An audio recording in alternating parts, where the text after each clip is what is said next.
કીર્તિ પટેલ ઉપર એક પછી એક ફરિયાદ થવા લાગી છે। મહાશિવરાત્રિના મેળામાં મૃગીકુંડમાં સ્નાન કર્યા બાદ વિવાદોમાં આવેલી કીર્તિ પટેલ ઉપર ફરી એકવાર ફરિયાદ થઈ છે। ખંડણી માંગવાની અને જાનથી મારી નાખવાની ધમકી આપવા માટે કીર્તિ પટેલ ઉપર ફરિયાદ થઈ છે। જૂનાગઢથી પોલીસે કીર્તિ પટેલની ધરપકડ કરી લીધી છે। તો મિત્રો, તમને ખ્યાલ હશે કે છેલ્લા થોડા સમયથી કીર્તિ પટેલ ખૂબ જ વિવાદોમાં છે, કેમ કે મિત્રો મહાશિવરાત્રિના મેળામાં મૃગીકુંડમાં સ્નાન કરવાથી કીર્તિ પટેલ વિવાદોમાં આવી છે, કેમ કે મિત્રો મૃગીકુંડમાં માત્ર સાધુ સંતોને સ્નાન કરવાની પરવાનગી હોય છે। એવામાં મિત્રો કીર્તિ પટેલ પણ મૃગીકુંડમાં તેણે સ્નાન કરવા માટે ગઈ હતી। જોકે ત્યાર પછી ઘણા બધા સાધુ સંતોએ કીર્તિ પટેલનો ખૂબ જ વિરોધ કર્યો હતો।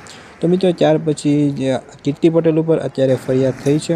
આ ઉપરાંત તેની ઉપર ખંડણી માંગવાની અને જાનથી મારી નાખવાની ધમકીની પણ ફરિયાદ કીર્તિ પટેલ ઉપર કરવામાં આવી છે। જોકે ત્યાર પછી જૂનાગઢ પોલીસે કીર્તિ પટેલની ધરપકડ કરી લીધી છે। તો મિત્રો, તમારું આ વિડીયો વિશે શું કહેવું છે એ તમે કોમેન્ટમાં જરૂરથી જણાવજો। અને આ વિડીયો જો તમને પસંદ આવ્યો હોય તો વિડીયોને એક લાઇક કરી દેજો અને સાથે સાથે ચેનલને સબસ્ક્રાઈબ પણ જરૂરથી કરી દેજો।